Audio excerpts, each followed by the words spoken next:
각자 사연이 왜 없겠냐마는 저는 여러분들이 믿지 못할 만큼 크나큰 아픔을 여러 번 겪었습니다. 마치 전생에 큰 죄를 지은 것처럼요. 하지만 요즘은 제가 살아갈 이유가 다시 생겨 여러분들에게 제 이야기를 하려 합니다.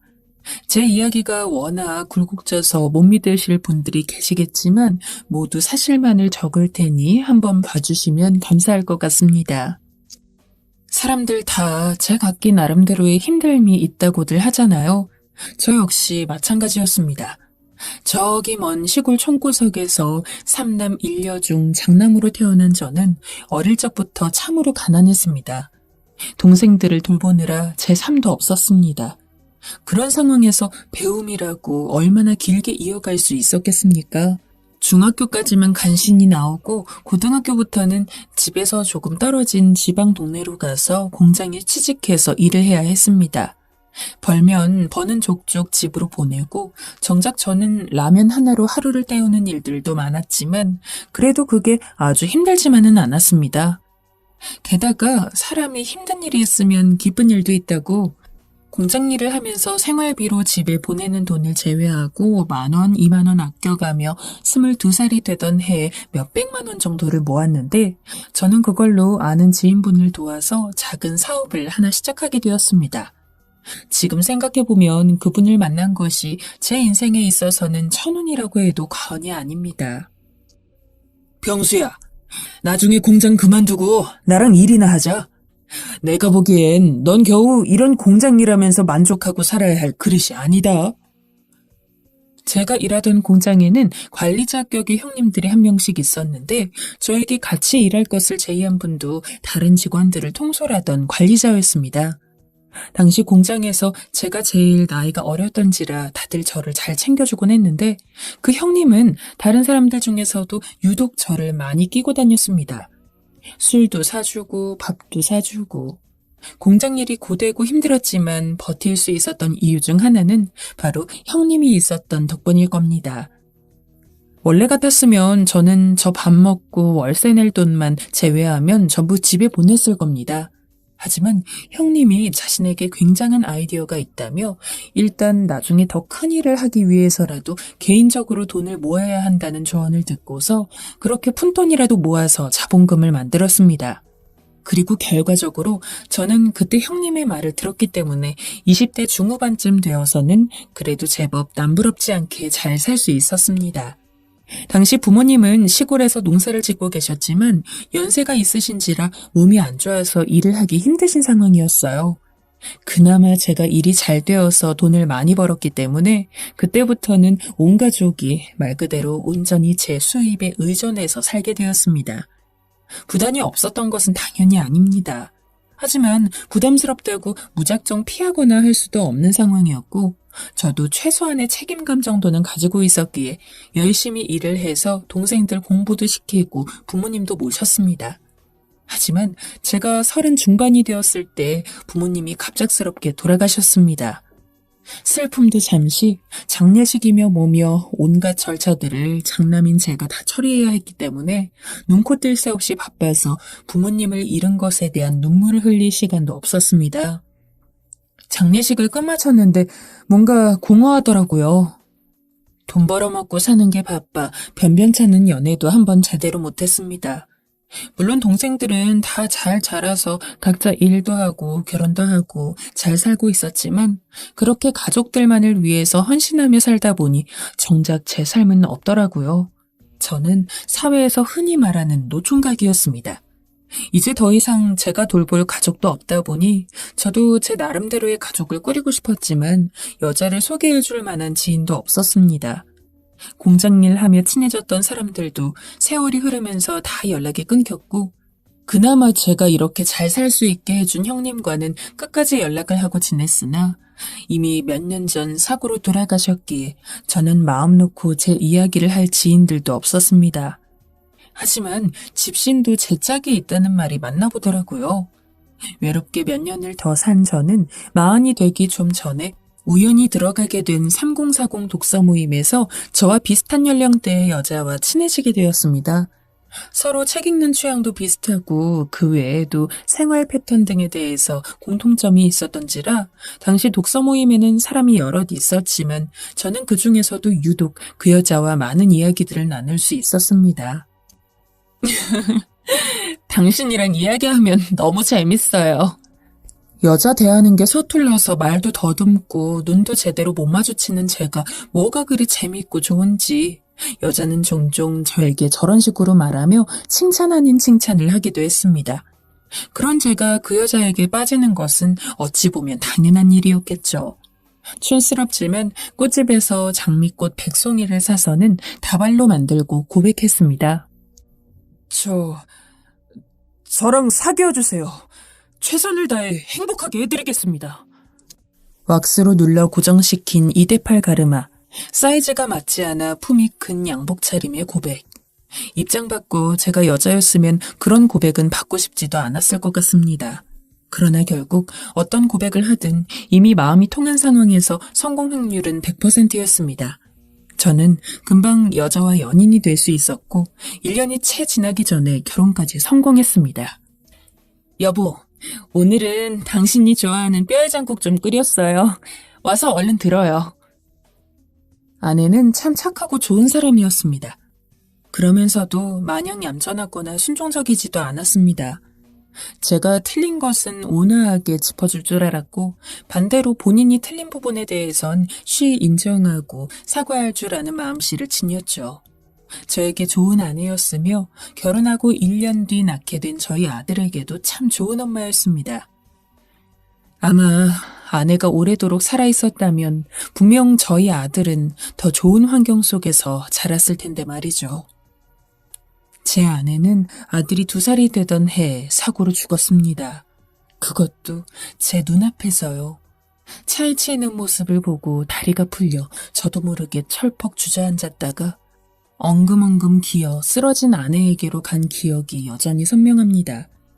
119를 불러 구급차에 실린 아내 옆에서 무슨 정신으로 있었는지도 모르겠습니다. 급히 수술은 했지만 결국 아내는 명을 달리하였고 사고를 낸 트럭은 그 대가로 돈을 주었지만 그깟 돈을 어떻게 아내와 바꿀 수 있었겠습니까? 한동안 일도 손에 안 잡히고 세상이 너무 절망스러워 술만 마시고 엉엉 울었습니다. 하지만 그러면서도 아직 고사리 같은 아들 녀석이 눈에 밟혀 아내를 따라간다거나 저를 아예 놓을 수도 없었습니다. 그 어렸던 놈이 뭘 알고 그런 건 아니었지만 제가 눈물을 흘리거나 아니면 아무 말 없이 우울해할 때면 꼭 아들이 혼자 놀고 있다가도 제 방으로 와서는 우는 소리를 냈습니다. 그러면 저는 퍼뜩 아들을 챙겨야겠다는 생각에 저를 좀먹고 있던 우울로부터 빠져나올 수 있었습니다. 만약 아들이 없었다면 저는 아내가 죽고 얼마 안 가서 저 역시 죽고 말았을 겁니다. 아빠가 너 하나만큼은 행복하게 해주마. 아내와의 유일한 끈은 제 아들이었습니다. 사랑하는 아내와 제 핏줄을 타고난 아들만큼은 제가 제대로 키워내야 한다는 생각으로 힘든 일들이 있어도 꿋꿋이 이겨냈습니다. 그나마 위안 아닌 위안은 금전적으로 큰 문제가 없어서 아들이 해달라는 건 다 해주며 살 수 있었다는 점이었습니다. 그러나 아빠 혼자서 육아를 한다는 건 너무도 많은 어려움이 있더군요. 왜 부성애보다 모성애라는 말이 더 익숙한지 알 수 있었습니다. 특히나 제 아내는 너무도 어질고 현명한 어머니였기 때문에 여러모로 모자란 저로서는 아내의 빈자리를 채우는 것이 참 힘들었습니다. 여보, 앞으로 우리 아들이랑 어떻게 살아가야 할까? 내가 어떻게 해야 우리 아들이 당신처럼 올곧고 바르게 클 수 있을까? 나 좀 도와줘요. 대답해줄 사람이 없다는 것도 알면서 혼자 멍하니 앉아 아내 사진을 보며 그렇게 중얼거린 적도 한두 번이 아닙니다. 나야 이제 나이 들고 그러면 죽으면 그만이지만 이 세상에 홀로 남게 될 아들이 부모 없이도 아무 문제 없이 잘 살아가기를 바랐습니다. 언제 혼내야 하는지, 혼을 낼 때는 또 어떻게 혼을 내야 하는지, 칭찬은 어떻게 해야 하는지. 제대로 아는 것 하나 없었지만 그래도 어찌저찌 엉성하게나마 아들을 키워갔습니다.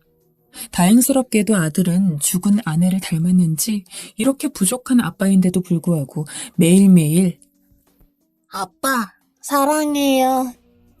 를 이야기하는 착하고 사랑 많은 녀석으로 자라주었습니다. 초등학교 운동회, 학부모회, 수업 참관. 다른 집 부모들은 다 엄마가 가는데 유일하게 저만 아빠가 가서 쪽팔리기도 하고 어린 나이에 부끄럽기도 했을 텐데 그런 내색 한 번도 안 하고 아들은 늘 제 품에 달려와서 안기곤 했습니다. 아들은 중고등학교 시절 공부도 열심히 해서 대학도 제일 좋은 곳으로 골라 갈 수 있었습니다. 아들의 대학 합격 여부가 발표되던 날 얼마나 울었는지 모릅니다. 그리고 먼저 떠난 아내 생각이 났습니다. 그래서 아들에게 대학 합격 축하 기념으로 4년치 등록금을 미리 다 주며 혹시 부족하면 더 이야기하라고 했고 혼자 조용히 차를 몰고 아내가 묻힌 산소로 향했습니다. 여보, 우리 아들이 벌써 대학교에 갈 나이가 됐어. 이제 성인이야. 처음에는 당신 없이 어떻게 나 혼자 키우나 너무 앞이 막막하고 깜깜했는데 다행히 착한 당신 성품 닮아서 그런지 엄마 없이 자라면서도 불평 한 번 안 하고 너무 잘 자라줬어. 당신도 하늘에서 다 보고 있었지? 오늘따라 유독 당신이 보고 싶다. 대학에 가서도 아들은 삐뚤어질 만한 일 없이 교우 관계도 좋고 학과에서는 누구보다 성적이 잘 나오고 여러모로 제 자랑이 되어주었습니다. 한 해 한 해 지날 때마다 점점 제 손이 필요한 일들은 사라졌고 이제 비로소 아들도 자기가 스스로 자립할 수 있을 만한 나이가 되어갔는데 시원하기도 하고 섭섭하기도 하고 아들이 건강하게 그리고 올바르게 자라준 것은 너무나 고마웠지만 어릴 때부터 제 품에 끼고 살아왔던 유일한 아들인지라 막상 진짜 부모 품을 떠난다고 생각을 하니 말로 표현하기 힘든 슬픔이 있더라고요. 게다가 아들이 대학을 졸업하고 직장에 다니기 시작한 뒤 얼마 지나지 않아서 저희 집에 결혼하고 싶은 사람이라고 여자를 한 명 데려왔을 때 유독 그 마음이 더 들었습니다. 결혼하고 나서도 자주 찾아뵐게요. 너무 걱정하지 마세요. 제가 서운해하는 게 눈에 보였는지 아들은 그렇게 말하긴 했지만 사실 그게 문제는 아니었습니다. 왜 시집살이나 자식들 결혼할 때 깐깐한 건 시어머니라고 하잖아요. 맹세하는데 제가 어지간한 집 시어머니들보다 더 철저하게 확인했을 겁니다. 힘들게 키운 아들이기에 절대로 제 아들보다 부족한 여자에게 장가를 보내고 싶지는 않았어요. 돈이 없는 건 괜찮았습니다. 하지만 결국 인성이 바르지 않으면 그건 어떻게든 제 아들에게 해를 끼칠 수밖에 없습니다. 아들에게 가끔 여자친구가 있냐고 물었을 때 없다고 그러면 여자를 만날 때는 다른 것도 아니고 무조건 성품이 어떤지부터 봐야 한다. 얼굴이 예쁘거나 혹은 집에 돈이 많은 게 당장은 좋아 보일 수 있어도 결국 네가 나중에 누군가랑 결혼까지 하게 된다면 그 무엇보다도 그 여자가 얼마나 너를 진정으로 생각하며 너와 꾸려나갈 가족에 대해서 어떤 생각을 갖고 있는지가 그 무엇보다도 중요해. 이걸 명심하고 사람을 만나도록 해라. 라고 이야기하곤 했기에 아들이 결혼까지 생각한다며 데려온 여자를 꼼꼼하게 확인하는 건 당연했습니다. 한 달 동안 며느리 될 사람 얼굴을 10번은 넘게 본 것 같습니다. 이제와 생각하면 그때 며느리에게 참 미안합니다. 애초에 결혼을 수락했으면 수락하는 거고 반대했으면 반대하는 거지. 하루가 멀다 하고는 집에 들르게 해서 재미도 없는 노인네랑 이야기를 하게 만든 건데 며느리 입장에서 그게 뭐 얼마나 기꺼웠겠습니까. 하지만 피치 못할 사정으로 삼촌 밑에서 자랐다는 며느리를 검증하지 않을 순 없었습니다. 하지만 며느리도 확실히 인성이 된 사람이었습니다. 제가 딱히 하라고 하지도 않았는데도 제 아들에게 제 번호를 물어서는 안부 연락을 하기도 했어요. 결혼 전에 말입니다. 그런 모습을 보니 아무리 저라고 해도 쉬이 결혼을 반대할 수 없었습니다. 이왕 하는 거 행복하게 오래오래 살아야 한다. 아들 녀석 결혼하는 걸 보는데 참 오만 가지 생각이 들었습니다. 언제 저렇게 쑥쑥 커서는 자기만의 인생을 살아가게 되었는지. 아들이 떠나간 집은 꽤나 쓸쓸했지만 그래도 며느리 손잡고 자주 찾아와서는 그리 적적하지만은 않았어요. 아버님, 오늘 아버님이 좋아하는 미역국 해드릴게요. 새 며느리는 아들과 결혼 전 제가 괴롭힘 아닌 괴롭힘을 한 게 참 미안해질 만큼 좋은 아이였습니다. 솔직히 결혼하면 남편이랑 둘이 오순도순 살고 싶지 혼자 남은 시아버지 챙기러 오고 싶지 않았을 텐데 오히려 아들이 바빠서 다음에 가자고 하면 며느리가 저는 어릴 때부터 부모님이 없어서 사실 아버님이 제 부모님 같고 그래요. 딸이 부모님 자주 찾아오는 건 당연한 거 아닌가요? 라며 웃고는 했습니다. 이렇게 참하고 착한 딸을 두고 먼저 떠난 며느리 부모들 심정은 어땠을지. 무쪼록 빈말이라곤 해도 그렇게라도 이야기해주는 게 너무 고마워 저는 며느리에게도 종종 용돈을 주곤 했습니다.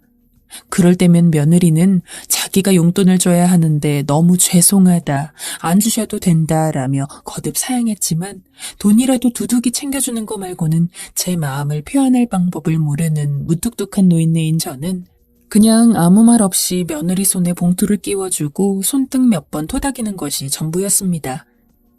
그런 며느리와 아들 사이에서 1년 뒤 쌍둥이가 태어났습니다.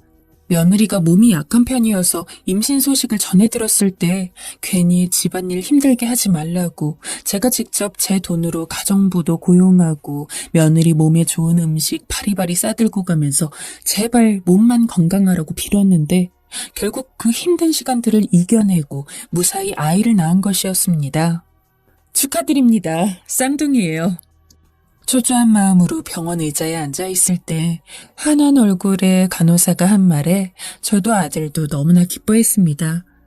아들 녀석이야 자기가 사랑하는 여자 사이에서 낳은 자기 자식이니 당연하지만 저는 지금이야말로 아들이 한 사람의 어른으로 성장한 것만 같은 느낌이었습니다. 똑같은 나이여도 지킬 자식이 있는 사람과 아닌 사람은 그 성숙도에서 차이가 있다고 했습니다. 쌍둥이를 품에 안은 아들은 이제 제가 더 뭐 해줄 게 없을 만큼 다 자랐더군요. 너는 아버지니까 꼭 아이들의 모범이 되어야 한다. 알아서 잘 하겠지만 술, 담배 하지 말고 몸 건강히 오래 살아야 해. 그리고 네가 도와준다고 해도 아이 키우고 집안일하는 건 며느리 몫이라 더 힘들 테니 몸이 피곤하고 지쳐도 군말 없이 같이 육아해야 한다. 쌍둥이 손주가 태어나고 1년.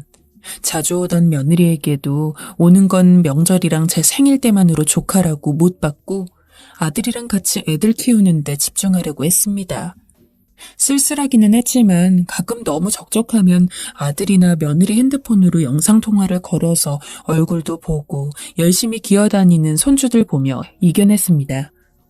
오래도록 연락이 없을 때도 있었으나 무소식이 희소식이라고 저는 그저 제 일 열심히 하면서 부디 아들이 며느리와 함께 잘 살고 있을 거라는 믿음으로 하루하루를 보냈습니다. 하지만 아버님, 병호 씨가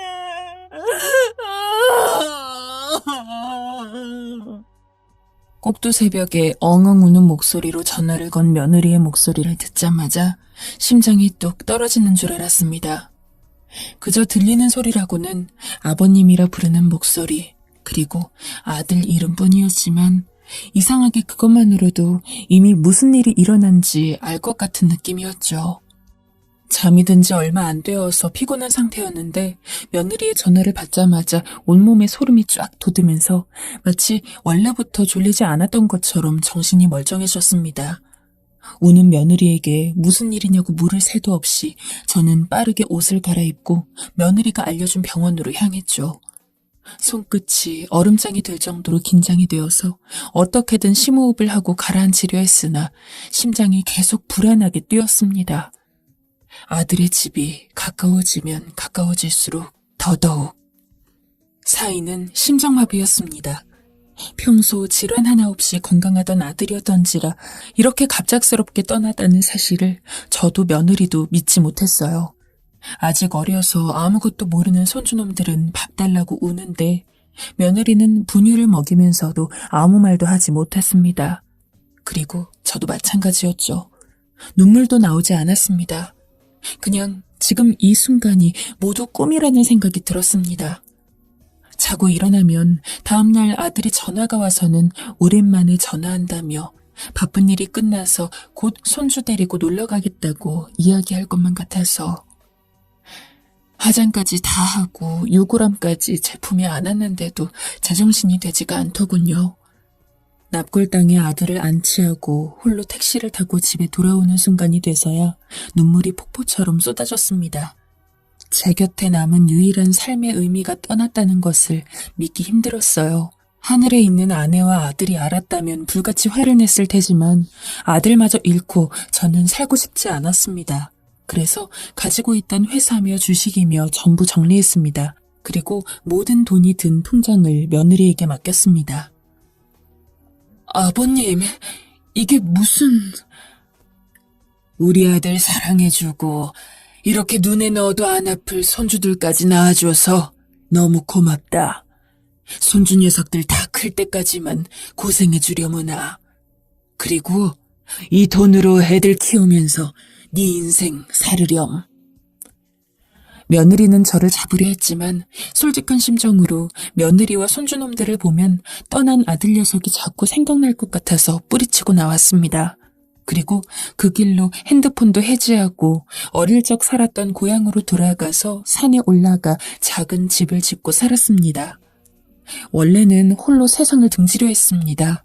하지만 죽는다는 것도 쉬운 일이 아니더군요. 어떤 때는 겁이 나서, 어떤 때는 실패해서 참 질기게도 붙어있는 목숨이었던지라 결국 누구와도 부딪히지 않고 혼자 살다가 조용히 때 돼서 떠나는 것만이 유일한 방법이라고 생각했습니다. 늘 많은 돈으로 풍족하게 살아오다가 갑자기 산속에서 혼자 나무에 껴서 집 만들고 허름하게 사는 것은 쉬운 일이 아니었지만 어차피 살고 싶어서 사는 것이 아니었기에 아무래도 좋았습니다. 1년, 2년, 3년 그저 멍하게 끼니가 되면 밥을 해먹고 졸리면 자고 그러기를 반복하다 보니 어느새 30년이라는 시간이 흘렀습니다.